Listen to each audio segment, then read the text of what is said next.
So, on my way to this waterfall, figured I'd mention, I was asked the other day for my settings for my waterfall photography.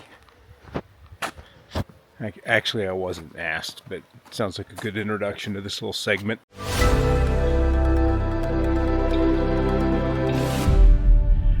So, the best way to photograph waterfalls I've found is to first have your camera on a tripod and put your camera in manual mode.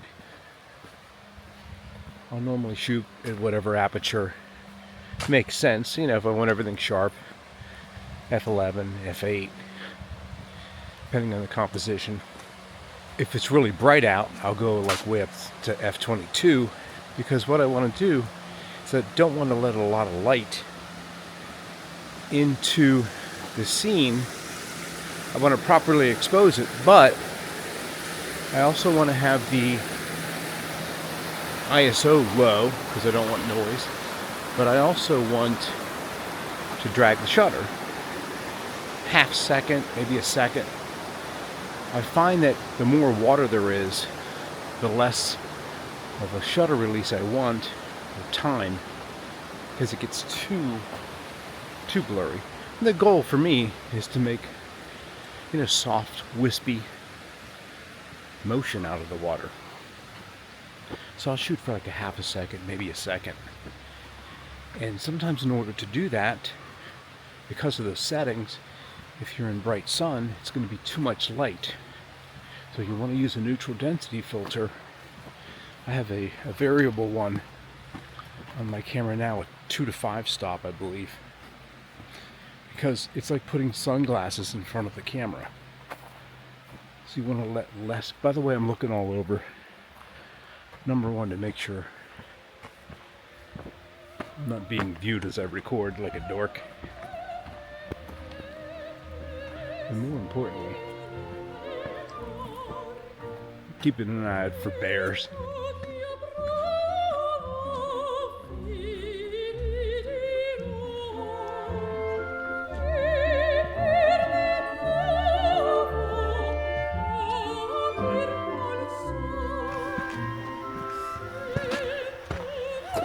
A bit more of a walk here than they led me to believe.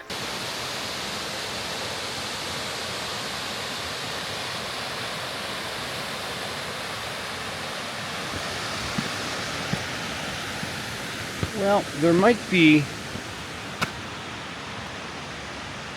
more paths that go up,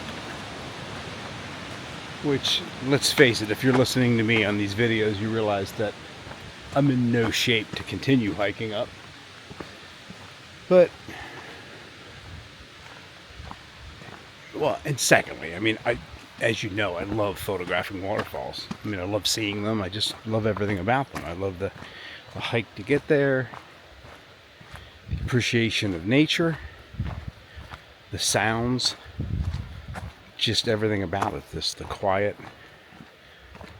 yet loud sounds of the water. The remote chance to see wildlife, but they're very organic. They're constantly shaping the landscape. So much to enjoy about them, especially around the fall. Love seeing waterfalls around the fall with the colors and stuff. But anyway, a little disappointed in this one. Disappointed in a waterfall. What a first world problem. Didn't have a really good vantage point. There's a lot of trees in the way. And I don't like really photographing them from above. It kind of minimizes their grandeur and their size. I'd rather be down either at water level or somewhere in between, or have a variety of places to scamper about for compositions. I also brought the wrong tripod. I have a video tripod with me. I tried to, and I don't have the right bracket on my camera. Anyway, I monkeyed around and got a few shots. Hopefully they'll look good. And if so, as always, I'll share them here.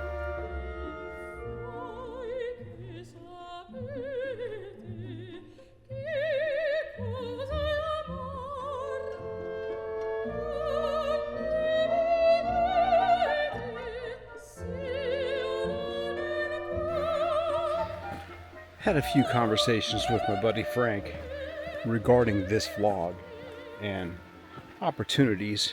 We'll talk ad nauseum here about wanting to get more people on the video or in the episodes.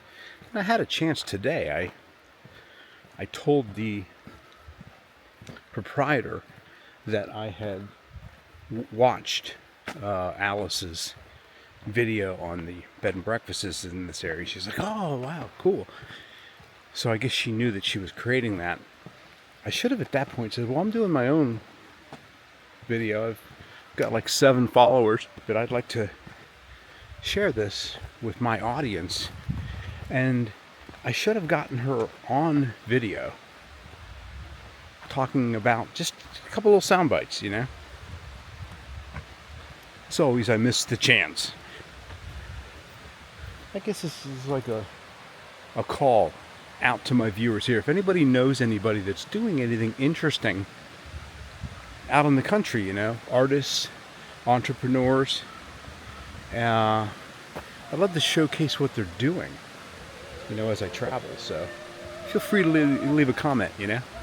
Text in, let us know.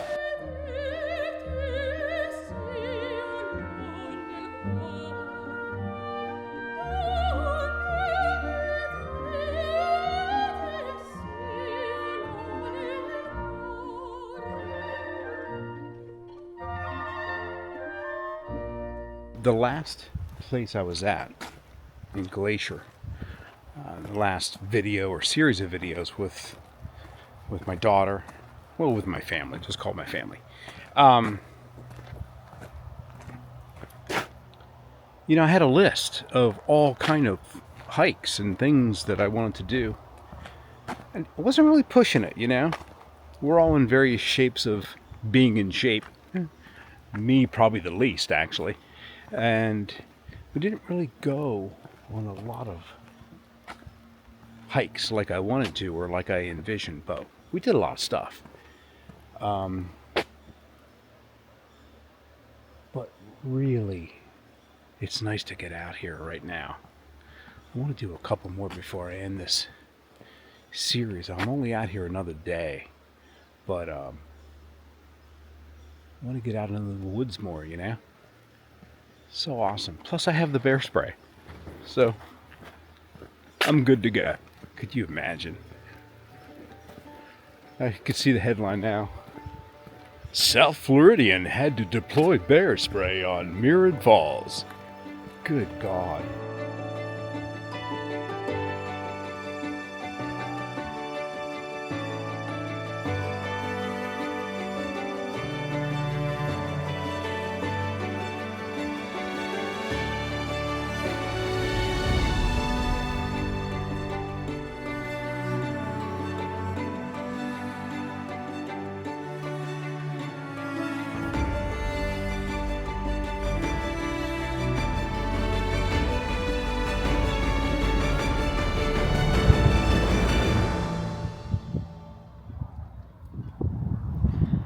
I think it's safe to say that I like clouds.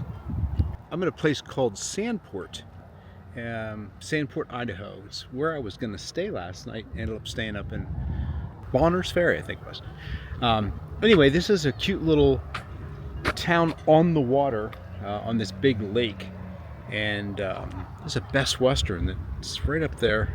And the grass overlooks this little harbor. Gorgeous little place. I'll put the action cam on when I leave to show you the like the downtown area. Cute little downtown. Just had an extremely interesting conversation with a gentleman that was parked here. Let's just say that he and I see things pretty similarly as to what's happening right now in our country. And I would love to have him on this video, which I'm sure he would talk openly, although he told me some things that maybe he wouldn't actually.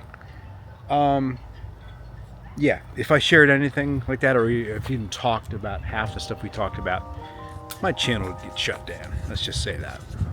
Sandpoint, Idaho. Cute little town. Enjoy the ride out of here.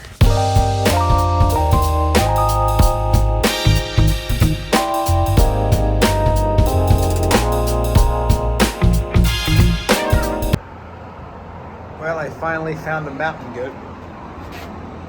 So granted, the guy I was talking to in the truck, well, pickup truck, I guess, looked like he may have been living in it. Maybe. Again, he was a little wacky. I didn't really believe everything he was saying, but related to a lot of it.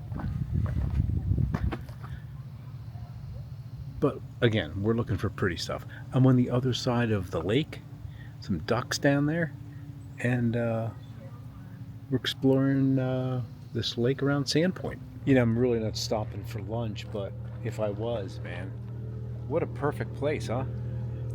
We did a lot of picnics, Denise, Rebecca, and I, and I'm kind of noticing them now. I never really noticed them before, you know, because I was just traveling myself, eating in the car, eating on the run. But it's like a speedboat out there now. Look at this area. This is near Sandpoint. Again, I was going to stay downtown in the old part. Ended up staying in Bonner's Ferry. Again, can't believe I remember that name. There's the speedboat. This area out here is gorgeous. Island of sorts. Major homes on them. I was talking to a couple of older ladies that just walked that way, and apparently the bee problem we were having is a little more widespread. The one girl was really allergic to bees, and she kind of panicked as we're near a fruit tree of sorts that they're around. But they said that this area, I guess all areas around here have had a huge bee problem this year. Maybe has to do with the heat, she said, although she didn't know, and it's kind of chilly out. I don't know, maybe it's been a long hot summer.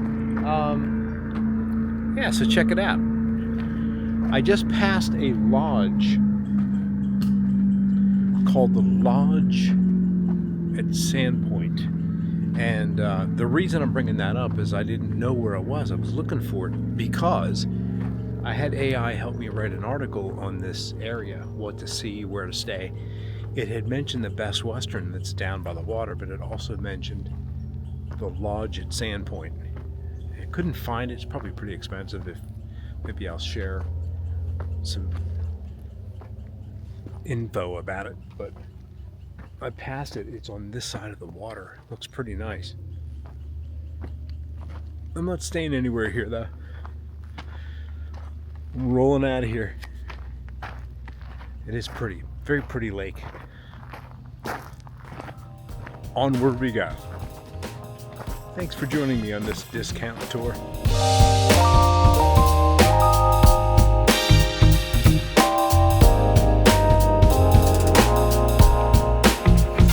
I feel like I'm in California, actually. I don't know what part of California, but this house is for sale if you're interested. They get their own private dock behind me. I'm around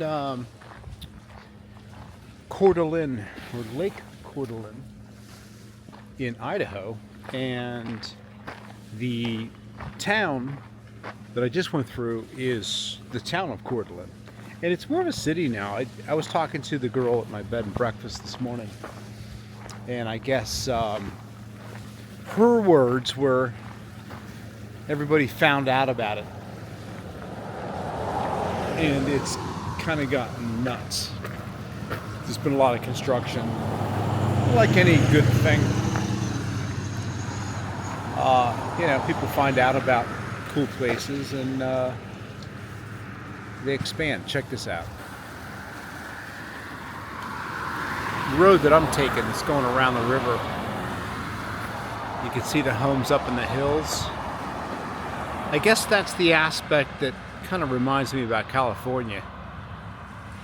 And then if you follow down here, I don't know where they would park, but this is apparently their dock behind us, right here. There's the house. Fat chance anybody's gonna buy this place that's watching my vlog, to say the least. I keep talking to these people and I just want to grab the camera and video them, but you know, it's just casual conversation. They moved here from Bozeman, and they live here, and they're just out for their walk. They're on a big bike. In fact, there's the people back there. But there's a big bike path. Everybody rides, and we're just talking about the weather and, you know, typical questions I have about seasonal versus living year round. And yeah, it's pretty, very pretty. I don't know anything about it, so might be a good time to lob it over to research narration Mike in the future. Coeur d'Alene. What can you tell us, Mike? Well, once again, it's pretty easy to throw it to me in the future. Hey, Michael, just get some information together. And here we are, doing a little research. Some of the boring stuff, or some of the relevant stuff, I guess, is the lake surface temperature can reach 70 to 75 degrees, making it perfect for swimming in the winter. No, that's wrong. Making it perfect for swimming. In the winter, it does drop significantly, sometimes really close to freezing, although it rarely freezes over completely. You know me, again, if I'm looking for a place to possibly move to, I really want to be somewhere near the water, be it a lake or a river or the ocean. This lake here is approximately 220 feet long, deep, at its deepest point, and spans about 25 miles. Has about 135 miles of shoreline. Tucked up into the northern panhandle of Idaho, Coeur d'Alene Lake is one of those places that it just basically catches you off guard with its beauty. It did for me. I was just passing through, and even in a glance, though, I could even tell this place was really special. Originally formed by glacier activity during the last ice age, is fed by the Coeur d'Alene River and eventually drains into the Spokane River. A couple of fun facts. I think I mentioned it's 220 feet deep, which is pretty deep for a lake, actually. One cool feature I didn't get to see, and maybe that's what I was pointing out at, is a place called the Floating Green. Apparently the Coeur d'Alene Resort golf course is famous for its floating, movable 14th hole, which sits on the lake and requires a boat to reach, which is kind of cool. Well, one of the reasons I wanted to go back and explore this as I'm editing this video a little bit more is I didn't really get to stay very long here. I took a quick drive around the lake and did some exploring, but really looking at some of this video, I really want to make it back there someday, for sure. Maybe next time I'll slow down, take in all the hidden spots that really make Coeur d'Alene one of Idaho's most stunning getaways. Maybe I'll home base myself down in this little town. Maybe do some slow travel. Looking forward to doing that after I get this project done. Anyway, back to you, Mike. I checked in with my mother today, and she's always asked me if I've found anything that I'd be interested in maybe investing in, you know, from a real estate aspect. And while, yeah, there are tons of really cool places, you know, the market's been a little bit nuts lately. Well, for a while. It doesn't make sense unless you find something that really needs some work and you're willing to put the sweat equity in, but you got to get it as a deal. Anyway, this is not a real estate investing seminar. But what I have been looking at and observing is, and I've said this many times, actually on this trip, and that is, I wouldn't mind living here, you know? I can't even count on two hands how many times I've said that.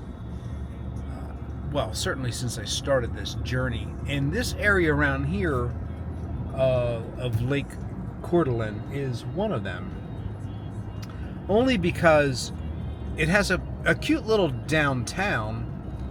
It's actually more than a town. It's a town, city, I guess. It's pretty busy today on a Sunday, but there's this lake and there's bike paths. I mean, look at this view here. Oh my God. There's bike paths. Let me turn the camera around here. Trying not to, run the car off the road. You know, it's got everything that I like. You know, it's water, mountains, a little town, and wildlife. I've already seen like 8 deer on this little trip here.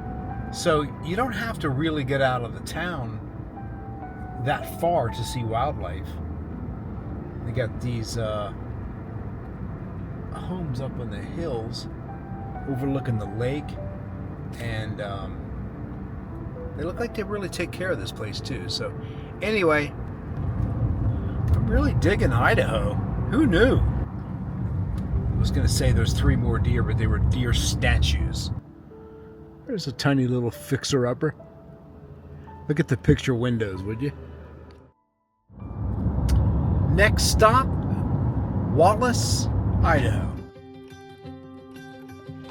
Welcome to Wallace. There's something special about small towns at night. When the streets are quiet, the neon glows just a bit brighter, and you feel like you've stepped into a different time.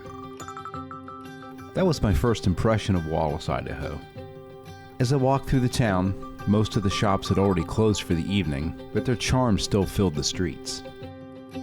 Quaint storefronts, historic brick buildings, and signs of a mining past that never really faded.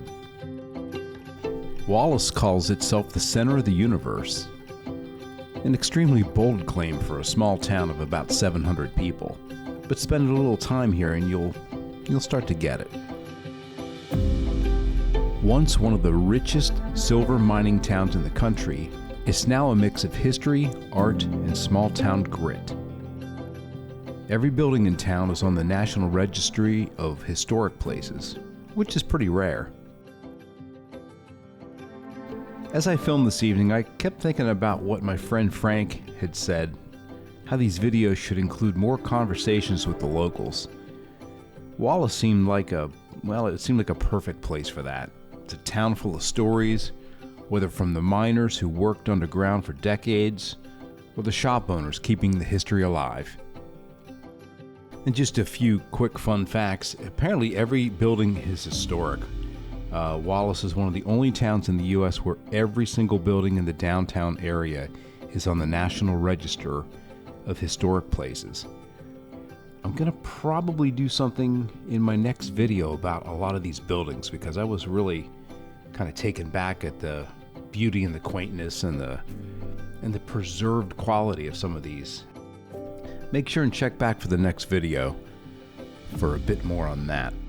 It's also home of the last stoplight on I-90. Until 1991, Wallace had the last remaining stoplight on Interstate 90 right in the middle of town. The state eventually built an overpass, but Wallace threw a big funeral for the traffic light before taking it down. There's also some Hollywood connections there. Wallace was used as the filming location for the 1997 disaster movie Dante's Peak, starring Pierce Bronson. The town played the role of a sleepy mountain community sitting on an active volcano, which in real life, well, it's not. Anyway, after my walk, I headed back to the hotel thinking about how much more there is to a place once you really start talking to the people who call it home. Maybe next time I'll catch Wallace in the daylight, and maybe I'll stick around long enough to hear a few of those stories firsthand. We got a long day ahead of us tomorrow, though. We'll see what unfolds. Anyway, we're back at the hotel now. Gonna kind of wrap this thing up. Getting a bit long. So I was gonna head out and photograph something, but I really just got intrigued by the city. I was talking to my friend Frank on the phone about episode 19, if you could believe that. I don't even know what episode this is going to be, but it'll be released, I hope, sometime this year. Anyway, I was walking around the town here of Wallace, and the storefronts are just bearing a cacophony of things. behind the glass. And I really want to do a little bit of exploring tomorrow before I leave and figure out what's going on in this city. There was a model train thing. There was just assorted, it looked like a thrift store for farm equipment. I mean, I don't know. There's everything here. There's a lot of bars out here and restaurants too, but there's some unique shops. So I might hit a few of them tomorrow on my way to the post office. So look for that in another episode, because I think I'm going to call a close to this one. Been a lot of places, haven't done any major, inspiring photography. Maybe there's some visuals or some little tidbits there that are interesting. But that's all I got. This is my first day in Idaho, and I hope you enjoyed it. I had a good time. Good driving today, more than anything, I think. So that's it for today, I think. Is this an episode? Yeah, it's an episode. We're in season 4. I'm not sure I have to keep reminding you of that. You can see that. You clicked on the video. We'll continue tomorrow. Got some other plans here in Idaho. That's all I got for now. Thanks for watching. Really appreciate it. And as always, more on all this later.